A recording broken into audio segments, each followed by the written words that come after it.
حضرت ابو بکر صدیق رضی اللہ تعالی، بہت بڑی بات ہے، یہ بہت بڑی بات ہے۔ آپ عشرہ مبشرہ میں سے ہیں، وہ 10 لوگ جن کو زبان نبوت سے جنت کی خوشخبری ملی، ان میں سیر فہرست سیدنا ابو بکر صدیق رضی اللہ تعالیٰ عنہ۔ اور ایک روایت جو مختلف بزرگوں نے نقل کی ہے، میں ان بزرگوں کی بنا پر جسارت کر رہا ہوں، وہ روایت میں آپ کے سامنے رکھوں کہ جس میں نبی کریم صلی اللہ علیہ وسلم نے ارشاد فرمایا، اللہ تبارک و تعالیٰ قیامت کے دن ایک عام تجلی فرمائیں گے اور ایک خاص تجلی فرمائیں گے۔ حساب کتاب کے وقت اہل ایمان پر عام تجلی فرمائیں گے، سوال جواب ہوگا۔ سیدنا ابو بکر صدیق رضی اللہ تعالیٰ عنہ کے بارے میں حضور نے ارشاد فرمایا، آپ پر خاص تجلی ہوگی۔ خاص تجلی کا کیا مطلب ہے؟ جب آپ سے سوال کا وقت آئے گا، اللہ تبارک و تعالیٰ آپ کو دیکھیں گے، سیدنا ابو بکر صدیق اللہ تبارک و تعالیٰ کو دیکھیں گے، اور اللہ تبارک و تعالیٰ ابو بکر صدیق کو دیکھ کر مسکرا رہے ہوں گے، اور ابو بکر صدیق اپنے رب کو دیکھ کر مسکرا رہے ہوں گے۔ بہت سے اکابر نے اس روایت کو نقل کیا ہے۔ خاص تجلی کا مطلب یہ ہے، خاص تجلی کا مطلب یہ ہے ابو بکر صدیق کو دیکھ کر مسکرا رہے ہوں گے، ابو بکر صدیق اپنے رب کو دیکھ کر مسکرا رہے ہوں گے۔ کتنی بڑی بات ہے۔ جس وقت ہر شخص پر خوف کی کیفیت ہوگی، وہاں پر یہ عالم ہوگا۔ یہ خصوصیات ابو بکر صدیق میں سے ہے۔ اسی وجہ سے کہنے والوں نے یوں کہا، ایک طرف ابو بکر صدیق کے ایمان کو رکھ دیا جائے اور ایک طرف پوری امت کے ایمان کو رکھ دیا جائے، تو بھی ابو بکر صدیق کا ایمان امت کے ایمان پر زیادہ بھاری ہے۔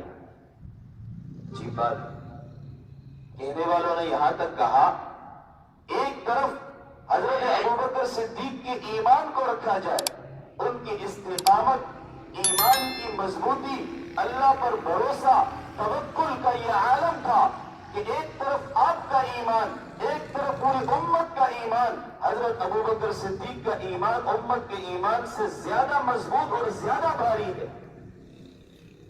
زیادہ مضبوط اور زیادہ بھاری ہے۔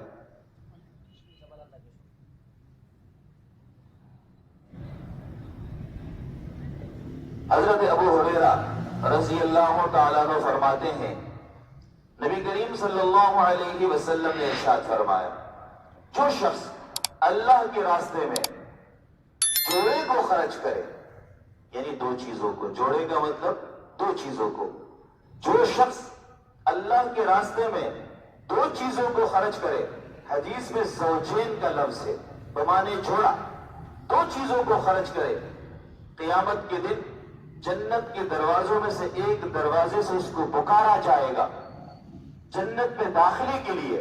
اب جوڑوں کا مطلب یہ ہے، اگر وہ گھوڑا اللہ کے راستے میں دے رہا ہے تو گھوڑے دے، وہ اللہ کے راستے میں کپڑے دے رہا ہے تو کپڑے دے دے، 2 جوڑے کپڑے دے دے، یعنی 2 چیزیں دے دے، یہ مطلب ہے جوڑے کا۔ تو نبی کریم صلی اللہ علیہ وسلم نے ارشاد فرمایا، جو شخص اللہ کے راستے میں جوڑا دے دے، 2 چیزیں دے دے، قیامت کے دن اللہ تبارک و تعالیٰ کی طرف سے فرشتے اس کو بلائیں گے، جنت کے دروازوں میں سے ایک دروازے سے بلایا جائے گا۔ اور اسی روایت میں نبی اکرم صلی اللہ علیہ وسلم نے ارشاد فرمایا، جنت کے مختلف دروازے ہیں۔ جنت کا ایک دروازہ باب الصلاۃ ہے، جس سے نمازیوں کو پکارا جائے گا جو نماز کے پابند تھے، جماعت کے ساتھ نماز پڑھتے تھے، تکبیر اولیٰ کا اہتمام کرتے تھے، ان خوش نصیبوں کو باب الصلاۃ سے پکارا جائے گا، آؤ جنت میں داخل ہو جاؤ۔ ایک دروازہ ہوگا باب الزکوٰۃ، اس سے ان کو پکارا جائے گا جو صحیح حساب کتاب کے ساتھ زکوٰۃ ادا کیا کرتے تھے۔ ایک دروازہ ہوگا باب الصوم، جو روزوں کا اہتمام کرتے تھے، اس سے ان کو پکارا جائے گا۔ ایک دروازہ ہوگا باب الصدقہ، جو اللہ کے راستے میں صدقہ خیرات کرتے تھے، ان کو پکارا جائے گا۔ ایک دروازہ ہوگا باب الریان، اسی طرح ایک دروازہ ہوگا باب التوبہ، جو توبہ کرنے والے ہوں گے اپنے گناہوں سے اس کو پکارا جائے گا۔ اللہ کے نبی ایک ایک دروازے کے بارے میں بتلاتے گئے۔ حضرت ابوبکر صدیق مجمع میں موجود تھے۔ حضرت ابوبکر صدیق رضی اللہ تعالیٰ عنہ نے پوچھا، اللہ کے نبی کوئی ایسا بھی شخص ہے جس کو جنت کے 8 دروازوں سے پکارا جائے، بلایا جائے؟ کوئی ایسا بھی شخص ہے جس کو جنت کے 8 دروازوں سے بلایا جائے، پکارا جائے؟ سوال کرنے والے ابوبکر صدیق ہے، جواب دینے والے امام الانبیاء سرکار دو عالم صلی اللہ علیہ وسلم ہے۔ سوال کرنے والے صدیقین کا امام ہے اور جواب دینے والے انبیاء کے امام ہے۔ کیا جواب دیا؟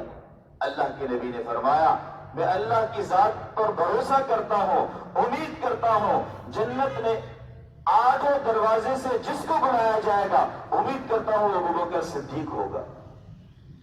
جنت کے 8 دروازے سے جس کا نام پکارا جائے گا، باب الصلاۃ سے بھی، باب التوبہ سے بھی، باب الزکات سے بھی، باب الصدقہ سے بھی جس کو پکارا جائے گا، مجھے اللہ کی ذات پر امید اور بھروسہ یہ ہے اس شخصیت کا نام ابوبکر صدیق ہوگا جس کو 8 دروازوں سے بلایا جائے گا۔ کتنی بڑی بات، کتنی بڑی بات! حضرت ابوبکر صدیق کے لیے کتنا بڑا شرف ہے، کتنا بڑا مقام ہے۔ حضرت عمر رضی اللہ تعالیٰ عنہ فرماتے ہیں، میں زندگی بھر ابوبکر صدیق سے مقابلہ کرتا رہا۔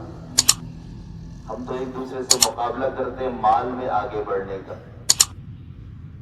حضرت ابوبکر صدیق سے میں مقابلہ کرتا رہا زندگی بھر، اسی طریقے سے نیکیوں میں ابوبکر صدیق سے آگے بڑھ جاؤں۔ عمر فرماتے ہیں، میں زندگی بھر کوشش کرتا رہا حضرت عمر سے نیکیوں میں آگے، ابوبکر صدیق سے نیکیوں میں آگے بڑھ جاؤں، کوشش کرتا رہا، لیکن کسی موقع پر میں کامیاب نہ ہوا۔ ایک موقع آیا، اس موقع پر میں نے سوچا تو آج میں بازی لے جاؤں گا۔ نبی کریم صلی اللہ علیہ وسلم نے صدقہ کرنے کا حکم دیا، بھائی جہاد کے لیے اللہ کے راستے میں مال دو، مجاہدین کے لیے اللہ کے راستے میں مال دو۔ آپ نے بڑی ترغیب دی، مجاہدین اسلام کو مال کی ضرورت ہے، جس طرح اس وقت فلسطین والوں کو آپ کی مال کی ضرورت ہے۔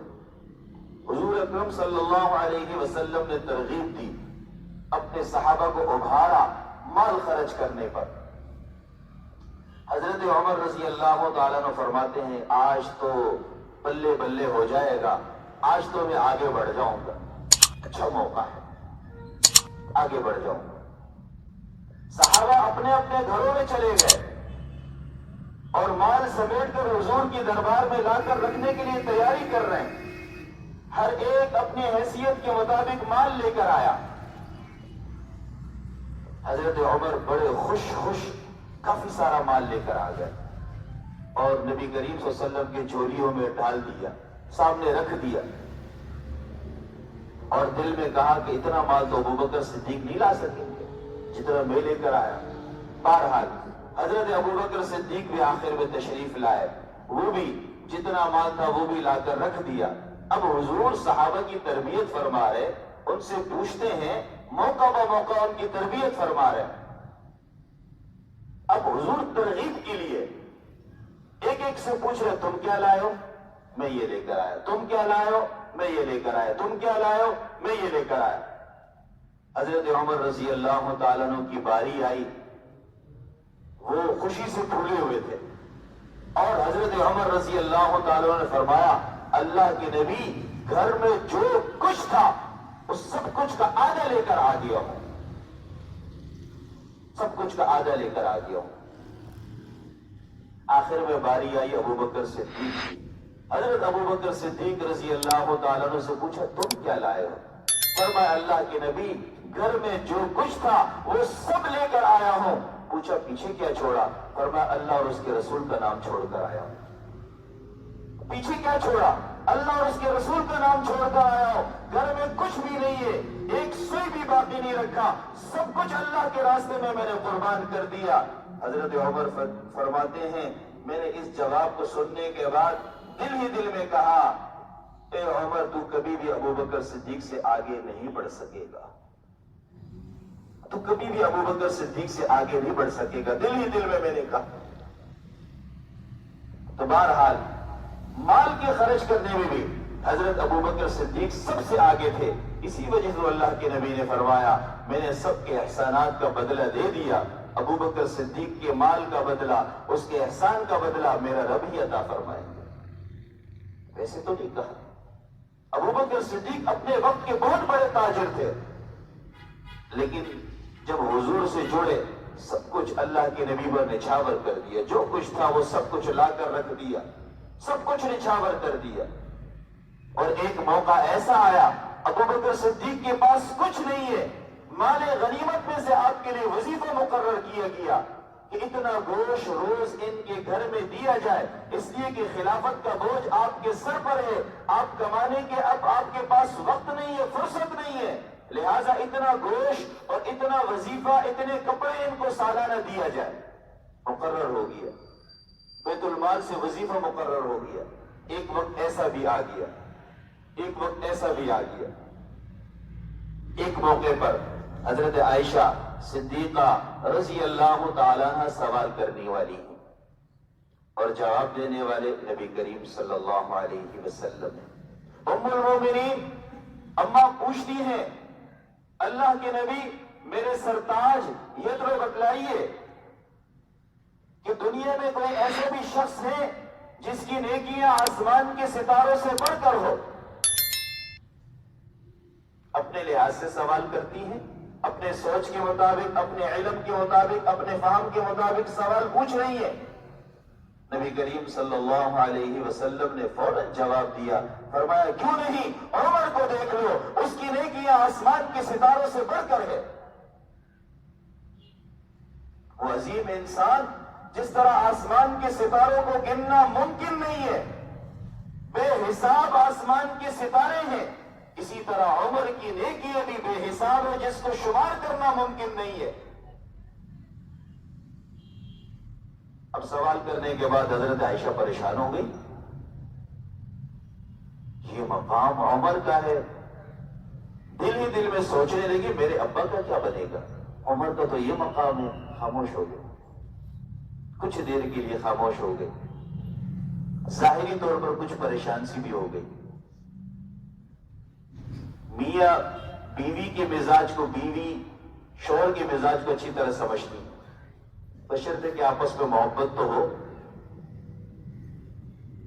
تو اب حضور سمجھ گئے حضرت عائشہ کیا سوچ رہی ہے۔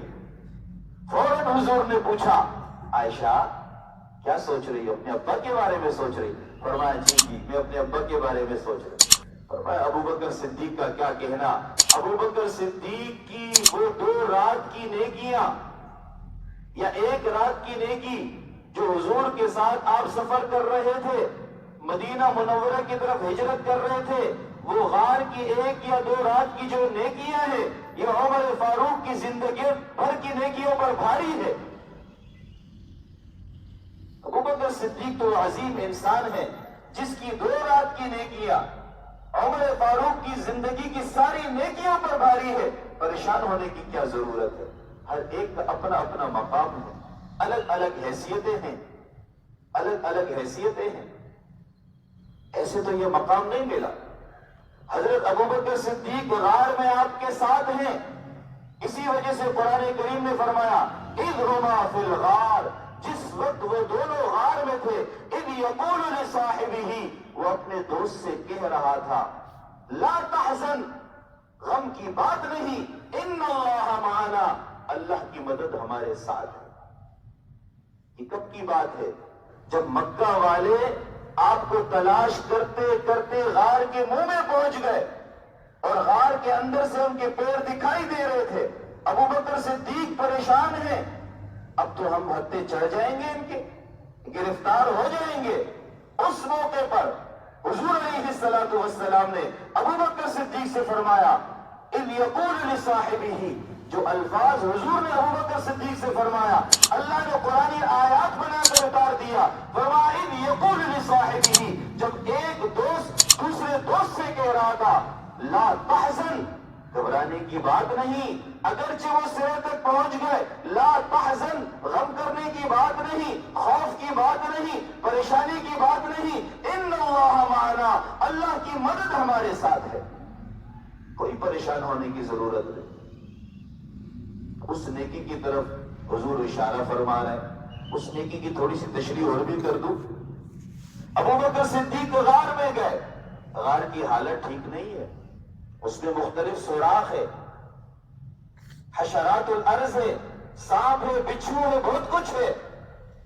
ابوبکر صدیق کو فکر ہوئی اللہ کی امانت کو نقصان نہ پہنچ جائے، حضور کو نقصان نہ پہنچ جائے، کپڑے پھاڑ پھاڑ کر ایک ایک سوراخ کو بند کر رہے ہیں۔ اب کپڑے ختم ہو گئے، سوراخ باقی رہ گیا، کپڑے ختم ہو گئے، غار میں جھاڑو لگا لیا، صفائی کر لی، کپڑے ختم ہو گئے، اب سوراخ باقی ہے، کہیں اس سوراخ سے کوئی موذی جانور نکل کر میرے محبوب کو چھو نہ لے، تکلیف نہ پہنچائے۔ اس مقصد کے لیے ابوبکر صدیق نے اپنے پیروں کو پھیلایا اور اس غار، اس سوراخ کے اندر اپنی انگلیوں کو ڈالا، پیر کی انگلیوں کو ڈالا، اور حضور علیہ الصلوۃ والسلام سے فرمایا اب خطرے کی کوئی بات نہیں، اب غار میں آ جائے اور میرے ران پر سر رکھ کر آپ آرام کیجئے، آرام کیجئے۔ حضور علیہ الصلوۃ والسلام تشریف لاتے ہیں اور ابوبکر صدیق کے گود میں حضور کا چہرہ ہے، سر مبارک ہے، اور حضرت ابوبکر صدیق جاگ رہے، تھکے ہوئے دونوں ہیں، حضور آرام فرما رہے تھکاوٹ کے بعد، اور اتنے میں اس سوراخ سے، جس سوراخ میں ابوبکر صدیق نے پیر رکھا تھا، انگلیوں کو ڈالا تھا، اس سوراخ سے کسی چیز نے ڈس لیا، غالباً سانپ نے ڈسا، جس کے زہر کا اثر اتنا ہوا حضرت ابوبکر صدیق ہلے نہیں کہ حضور کے آرام میں خلل واقع نہ ہو جائے، لیکن تکلیف کی شدت کی بنا پر آپ کے آنکھوں سے آنسو جاری ہوا۔ وہ آنسو اتنا قیمتی تھا، اتنا قیمتی تھا، اللہ نے اس کو زمین پہ گرنے نہیں دیا، سیدھا حضور کے رخسار پر، حضور کے گالوں پر گرا۔ یوں کہہ لیجیے گلاب کے اوپر شبنم، گلاب کے اوپر شبنم، یہ گلاب ہے، حضور کا چہرہ مبارک گلاب کی طرح ہے، ابوبکر صدیق کے آنسو شبنم کی طرح ہے، اللہ نے زمین پہ گرنے نہیں دیا۔ اسی بات کو حضرت عطا اللہ شاہ بخاری رحمت اللہ علیہ اس انداز میں ذکر فرماتے ہیں کہ میں خیالات میں گم ہو جاتا ہوں، مجھے ایسا محسوس ہوتا ہے جیسے حضور کا چہرہ قرآن ہے اور حضرت ابوبکر صدیق کی جو گود ہے وہ رحل ہے، اور ابوبکر صدیق قرآن کے مطالعے میں مصروف ہے، ابوبکر صدیق قرآن کے مطالعے میں مصروف ہے۔ بہرحال آگے سنیے، اب جب گرم گرم آنسو حضور کے رخسار پر گرے، حضور جاگ گئے۔ کیا بات ہے ابوبکر، کیا پریشانی ہے؟ فرمایا اللہ کے نبی شاید کسی چیز نے کاٹ دیا، اور لکھنے والے لکھتے ہیں، تاریخ کی کتابوں میں یہ بات موجود ہے، احادیث میں موجود نہیں ہے، لکھنے والے لکھتے ہیں کہ وہ جو سوراخ کے اندر جو موذی جانور تھا، چاہے وہ سانپ ہو، کچھ بھی ہو، اس کی چاہت تھی، اس کی خواہش تھی حضور کی زیارت کر لے، لیکن ابوبکر صدیق کی انگلیوں نے اس کو روکے رکھا تھا، وہ راستہ مانگ رہا تھا، وہ حضور کی زیارت کو چاہتا تھا، جس کی بنا پر یہ واقعہ پیش آیا۔ اب حضور نے پوچھا کیا بات ہے ابوبکر؟ فرمایا اللہ کے نبی کسی چیز نے کاٹ لیا ہے، ممکن ہے اس کے زہر کا اثر ہے جس کی وجہ سے تکلیف ہو رہی ہے۔ حضور نے فرمایا کہاں کاٹا، وہ جگہ دکھاؤ۔ اب وہ لعاب مبارک جو کھارے پانی میں ڈال دیا جائے وہ پانی میٹھا ہو جائے، وہ لعاب مبارک اس پانی میں ڈال دیا جائے جو کنویں کا ہو اور وہ کھارا ہو، اور آپ اپنے لعاب مبارک اس میں ڈال دے، وہ میٹھا ہو جائے۔ کتنا بابرکت حضور کا لعاب مبارک تھا۔